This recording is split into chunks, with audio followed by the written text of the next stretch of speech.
राम राम मित्रों, आप सभी का मेरे यूट्यूब चैनल आर के गोचर स्टडी पॉइंट पे स्वागत है। तो मित्रों, लास्ट वीडियो में मैंने आपको महाराणा प्रताप के बारे में बताया था। महाराणा प्रताप के बारे में जो जो जानकारी थी वो उनके जन्म से लेकर उनकी जो पारिवारिक जानकारी तथा युद्धों के बारे में जो मतलब आती है पेपर में, एक एक के बारे में मैंने आपको बता दिया था।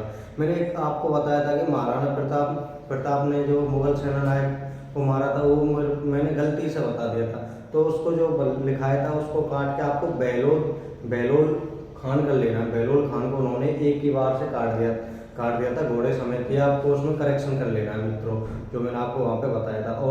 और जो वीडियो में जानकारी थी और सब सही है। अब आज हम महाराणा प्रताप के जो अगले शासक हुए उनके पुत्र अमर सिंह के बारे में देखेंगे। मित्रों, महाराणा प्रताप की मृत्यु 19 जनवरी 1597 को होने के बाद अगला उत्तराधिकारी कौन होगा, वह कितने दिनों तक शासन करता है तथा क्या वह भी अपने पिता की तरह मुगलाधीनता स्वीकार नहीं करता है, करेगा, ये सब इस वीडियो के लेक्चर में हम देखेंगे। तो मित्रों, अगला शासक कौन बनता है? राणा अमर सिंह अगले शासक बनते हैं। एक बार देख लेते हैं इनका जन्म वगैरह। तो सबसे पहले इनके जन्म के बारे में देख लेते हैं। जन्म 16 मार्च 1559 को चित्तौड़गढ़ में हुआ। कहाँ पे हुआ? जन्म हुआ 16 मार्च 1559 को चित्तौड़गढ़ में इनका मित्रों जन्म हुआ। जन्म में 1559 में मैंने आपको एक और बात बताई थी, जो महाराणा उदय सिंह है उन्होंने उदयपुर की स्थापना की थी तथा उदय सागर जेल का निर्माण करवाया। आपको ये बात याद रखनी मित्रों। आज आगे देख लेते हैं पिता का नाम।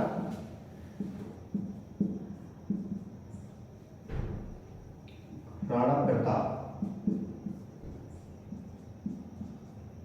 माता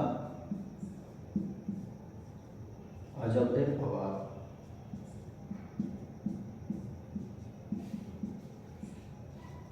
यह इनकी जो पारिवारिक जानकारी वो मैंने आपको बता दी है। जन्म हुआ है इनका 16 मार्च 1559 को चित्तौड़गढ़ में। पिता का नाम राणा प्रताप हो गया, माता का नाम अजबदेव पवार हो गया। अब लिख लेते हैं राज्याभिषेक।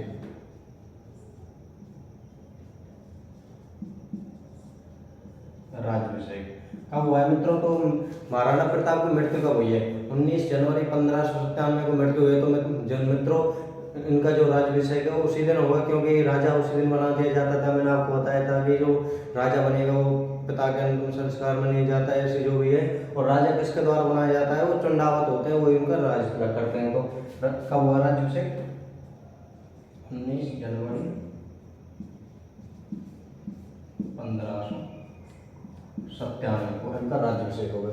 मित्रों, अब ये राजा बन चुके हैं तो ये भी अपने पिता की भांति मुगलों से संघर्ष जारी रखते हैं तथा अपनी मातृभूमि की रक्षा के लिए युद्ध करते रहते हैं। मित्रों, हुआ ऐसा कि 2 साल तो इनके सही भी थे, उसके बाद मुगलों के आक्रमण शुरू हो गए। बात आती है 1599 ईस्वी की। 1599 ईस्वी में जो अकबर है, अकबर अपने पुत्र सलीम, जिसको जहांगीर कहते हैं, जहांगीर को आक्रमण करने के लिए बोलता है। और जहांगीर हुआ भैया प्रेमी आशिक। तो अनारकली वाली कहानियों में आपको बाद में बताऊंगा। अनारकली के चक्कर में तो आराम से प्रेम ही आ सके, वो पिता की बात पे कोई ध्यान नहीं देता है तथा आक्रमण करने आता है। कुछ दिन सोचता है दिमाग में, उसके दिमाग में तो अनारकली होती है, घूमते रहते हैं प्यार की बातें। तो इस तरह कुछ दिन यहाँ पे रहने के बाद चला जाता है मित्रों उल्टा। एक बार लिख लेते हैं कब आता है? 1599 में जहांगीर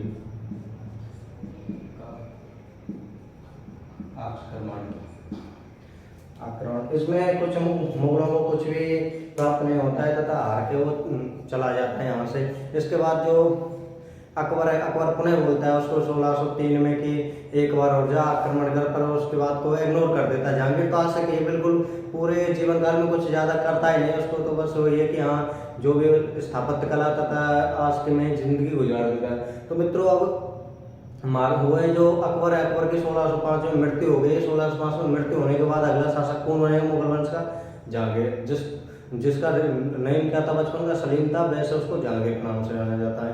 अब जो जहांगीर राजा बन गया है, तो अब वो अपने पिता की नीति का अनुसरण करने लग जाता है। अनुसरण का मतलब जैसे कि पिता पिता की जो नीति थी अपने राज्य विस्तार बढ़ाना, वो चाहता है कि अगर पिता मर गया तो थोड़ा सिंसियर हो लूँ यार, मैं पिता के बाद राजा बन गया और क्या इसी प्रेम में रहूँ, प्रेम के चक्कर में पड़ता रहूँगा, तो वो आक्रमण करने की सोचता है। जहांगीर का पुत्र है खुर्रम, जिसको हम शाहजहाँ के नाम से जानते हैं। वो शाहजहाँ को बोलता है, एक दो बार वो जाता है शाहजहाँ 1608 में जैसे जाता है, 1608 में जाने के बाद पर कोई खास है उनको उपलब्धि नहीं मिलती। वैसे 22,000 घोड़सवारों के पास घोड़सवारों के साथ आक्रमण करता है, फिर भी उनको कुछ भी वो ज़्यादा उपलब्धि नहीं मिली।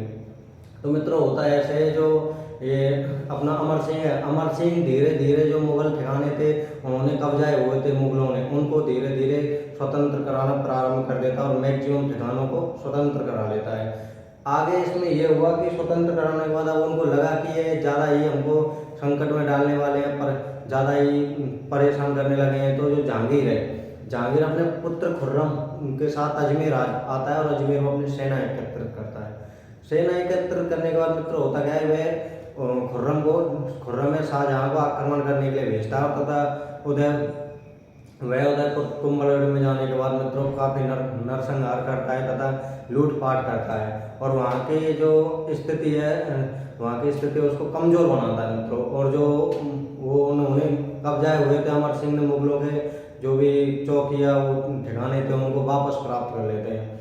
आगे ये हुआ मित्रों कि ये जो इनका संघर्ष मुगल मेवाड़ संघर्ष 90 वर्ष से समथिंग से चला आ रहा था। तो वहाँ के जो सामंत थे वो भी परेशान हो गए थे, वो भी चाहते हैं कि अब युद्ध को विराम किया जाए, सामंत भी परेशान हो गए। और जो अमर सिंह का पुत्र जो कर्ण सिंह में सामंतों के प्रभाव में आकर अपने पिता को बोलता है कि अब तो संधि करने में ही फायदा है, और वो कारणवश संधि कर लेते हैं मित्रों इनके साथ।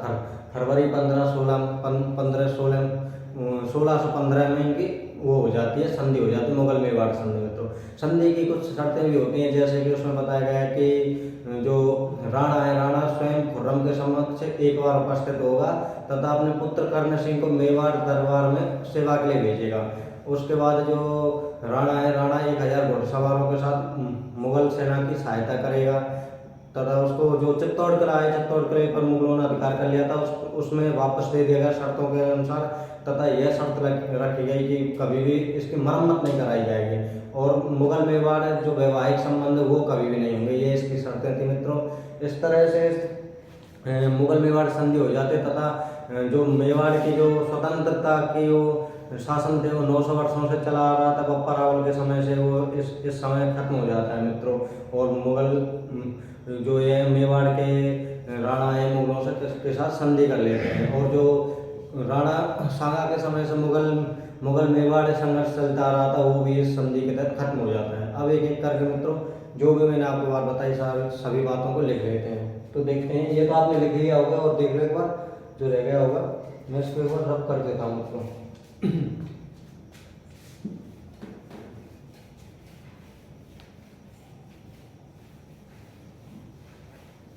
आपको हल्की सी जो मैं डेट लिख दे रहा हूँ कि इनके ऊपर जो एक एक आक्रमण वो कब हुआ है। जैसे कि मैंने आपको बताया सबसे पहले 1599 में, उसके बाद 1603 में हुआ है, 3 हुआ, पर इनका कोई भी परिणाम नहीं लिख रहा है, कभी भी इनको पूछेगा भी नहीं कि ये हुआ है, कोई अभी तक तो आए हुए नहीं। फिर मैं आपको फिर भी डेट बता देता हूँ ये हुआ। पर जो ये 1613 ईस्वी का हुआ, इसके परिणाम ऐसे हुए कि जो मेवाड़ के सामंत तो परेशान हो गए तथा वो संधि करने के लिए विवश हो गए। 1613 में खुर्रम का वर्तमान पीछे नाम क्या पड़ा, उसको शाहजहाँ कहते हैं। शाहजहाँ ने आक्रमण किया,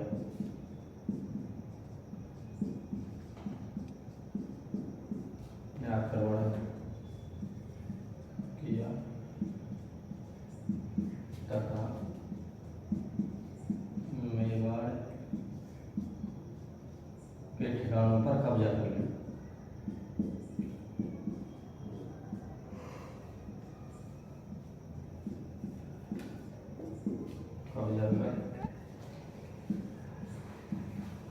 मेवाड़ के जो ठिकाने हैं उन पर कब्जा कर लिया मित्रों। कब की बात है, 1613 में। इसके बाद जो वहाँ के जो शासक हैं सामंत कर्ण सिंह जो अमर सिंह का पुत्र है उसको अपने बहकावे में लाके राणा अमर सिंह को संधि के लिए विवश कर लेते हैं मित्रों। इस तरह राणा जो अमर सिंह है संधि करता है। संधि को देख लेते हैं कब होती है।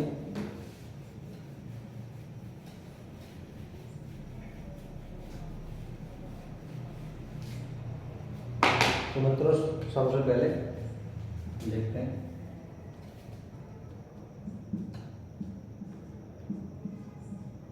1615 में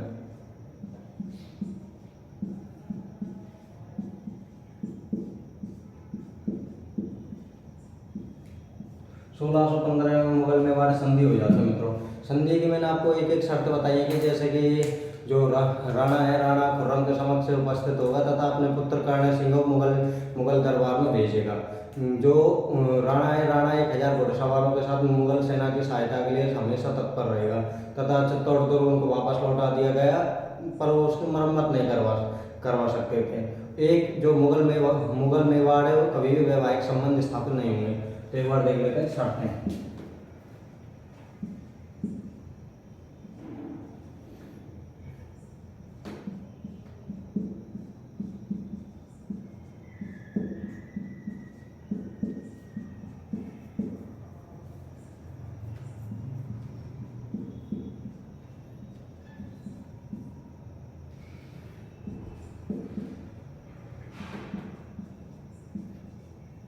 शाहजहां के समक्ष उपस्थित होगा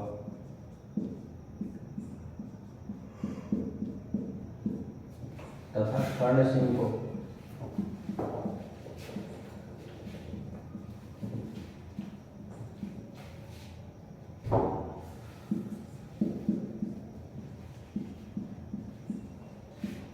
मुगल दरबार में भेजेगा।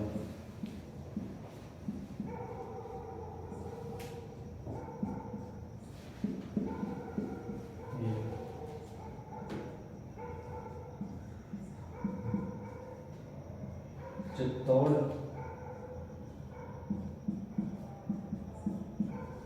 राणा को वापस कर दिया।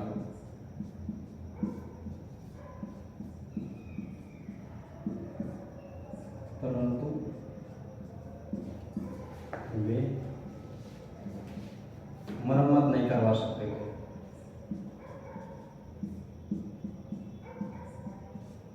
क्योंकि मरम्मत करवाने के बाद क्या पता वो दोबारा मुगलों को परिश्रम करने लगे। तो ये शर्त रखी गई थी कि जैसे मेवाड़ की तरफ से शर्त रखी गई कि हम आपसे कभी भी वैवाहिक संबंध स्थापित नहीं करेंगे, नहीं अपनी लड़कियों की सगाई आपके साथ करेंगे। इस तरह से कुछ शर्तें थी, मरम्मत नहीं करवा सकते।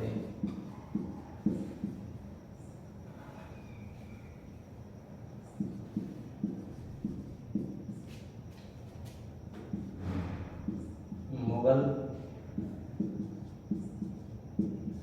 मेवाड़ वैवाहिक संबंध स्थापित नहीं।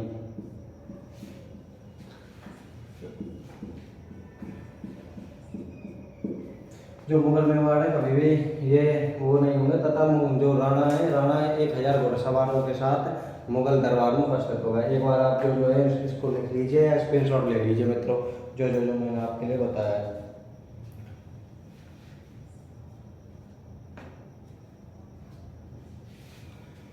इसके बाद मित्रों देखते हैं आगे।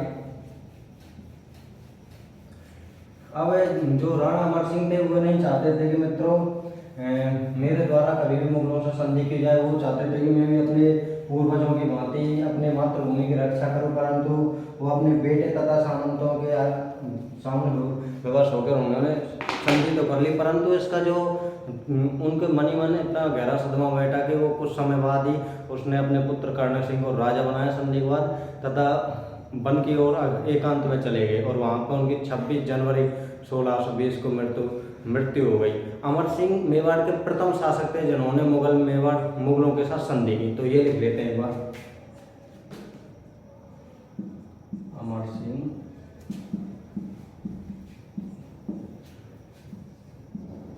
प्रथम शासक थे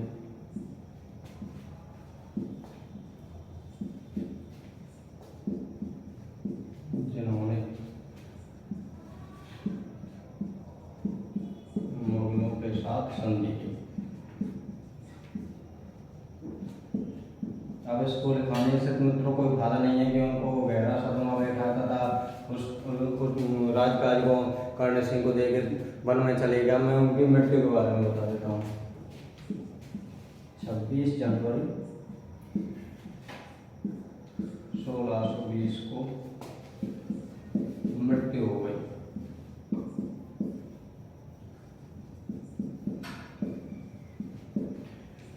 मृत्यु होने के बाद इनके जो आड़ में इनका अंतिम संस्कार किया गया मित्रों। आड़ में इनकी छत्र बनाई गई है। अमर सिंह के बाद अमर सिंह तथा अमर सिंह के बाद के सभी राजाओं की छत्रियां मित्रों कहाँ पे बनाई गई है? आड़ में।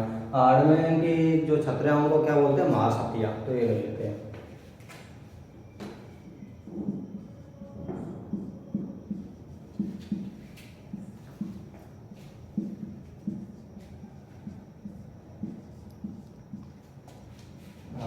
अमर सिंह की छत्री है, यहीं पे इनका अंतिम संस्कार किया गया तथा अमर सिंह के बाद के भी सभी शासकों की छत्रियां कहाँ पे? आड़ में। इनमें आड़ की छत्रियों में सबसे पहली छत्री किसकी बनी हुई है? किसके? अमर सिंह के।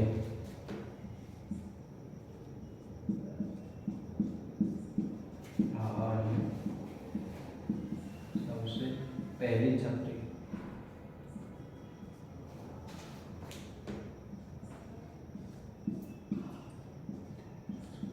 और इनको बोलते क्या है मित्रों? इनकी छत्रियों को महासतिया।